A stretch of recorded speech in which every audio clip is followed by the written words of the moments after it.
Le droit équin est un droit passionnant de par son caractère éclectique. Il s'agit d'une matière transversale qui permet d'aborder des normes découlant à la fois du droit privé et du droit public, comme des normes nationales ou internationales, ou encore des normes codifiées ou non. Ce peut être des dispositions très générales qui résultent du droit commun ou beaucoup plus spécifiques parce que liées à la possession et l'utilisation d'un équidé. À titre d'exemple, le praticien du droit équin sera éventuellement amené à travailler au gré de ses recherches et démarches avec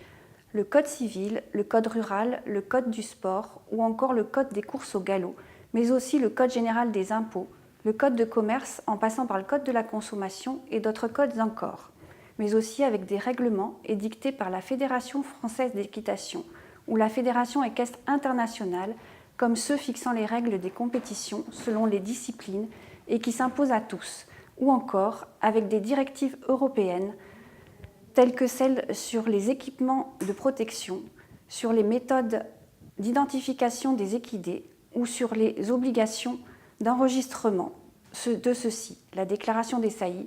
des naissances ou des lieux de détention. C'est ainsi que la notion de propriété d'un équidé peut relever du code civil comme du code des courses au trot ou au galop, les deux notions étant très différentes puisque la seconde prend en considération la notion de la carrière de course. Au cours de la vie du cheval, les implications des diverses réglementations sont multiples. Elles peuvent être liées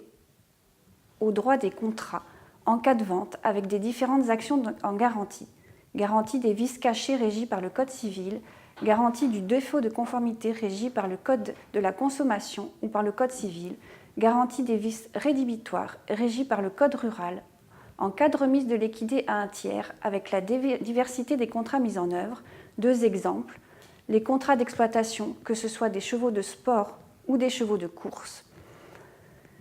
Les contrats de dépôt, ces implications peuvent être liées aussi au droit de la responsabilité civile. On peut citer responsabilité du propriétaire de l'équidé, responsabilité du transporteur, responsabilité du cavalier, responsabilité de l'établissement auquel l'équidé est confié, responsabilité du vétérinaire, du maréchal ferrant, du dentiste ou de l'ostéopathe, qui interfèrent avec la notion d'acte vétérinaire, responsabilité de l'organisateur de compétition. Et sous cet angle de la responsabilité doit être envisagé le droit des assurances. Quelles assurances souscrire? De quelles garanties peut-on bénéficier? Dans quelle hypothèse? Comment être indemnisé? Ces implications sont liées également au droit pénal ou disciplinaire, avec en particulier les normes sur le dopage qui peuvent découler du Code du sport ou des réglementations des fédérations disposant d'une délégation de puissance publique.